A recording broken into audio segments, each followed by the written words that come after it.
ఒక చిన్న గ్రామంలో మధు అనే పేద బాలుడు ఉండేవాడు. అతని నాన్న రోజూ కూలి పని చేసే ఒక కార్మికుడు. వాళ్ళింట్లో డబ్బు చాలా తక్కువ, కానీ నిజాయితీ మాత్రం అపారంగా ఉండేది.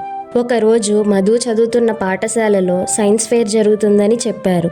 అక్కడ గేమ్స్ కూడా ఉంటాయని విన్నాడు.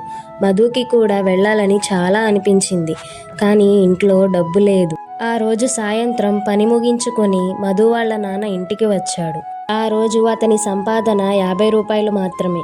అందులో నుంచి ఒక 5 రూపాయల నోటును మధు వాళ్ళ నాన్న మధు చేతిలో పెట్టాడు. మధు, ఈరోజు నాకు వచ్చిన సంపాదన ఇదే, కానీ ఈ 5 రూపాయలు నీ కోసమని దాచాను, వాడుకో.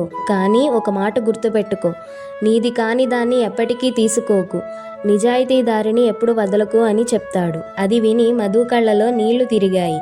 ఒక చిన్న 5 రూపాయల నోటు అతనికి జీవితంలో అత్యంత విలువైనదిగా అనిపించింది. మరుసటి రోజు ఉదయం మధు పాఠశాలకు వెళ్తూ ఉంటే రోడ్డు పక్కన ఒక వాలెట్ పడిపోయి ఉంది. అందులో చాలా డబ్బు ఉంది. మధు చేతులు వణికాయి. తన పేదరికం ఒక క్షణం గుర్తుకొచ్చింది. అప్పుడే అతని నాన్న మాటలు మనసులో మెలిగాయి.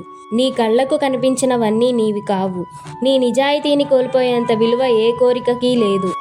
మధు వాళ్ళ నాన్న చెప్పిన మాటలు వినపడ్డాయి. వెంటనే మధు ఆ వ్యాలెట్ను పోలీస్ స్టేషన్కు తీసుకెళ్లాడు. పోలీసులు వాలెట్ యజమానిని గుర్తించి అతనికి ఇచ్చేశారు. ఆ రోజు సాయంత్రానికి ఆ వాలెట్ యజమాని మధు ఇంటికి వచ్చాడు.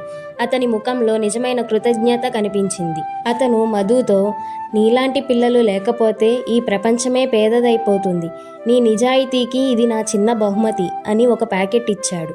ఆ ప్యాకెట్లో కొత్త స్కూల్ బ్యాగ్, షూస్, పూర్తి స్టేషనరీ మరియు మధు చదువు కోసం ఒక స్కాలర్షిప్ లేఖ ఉన్నాయి.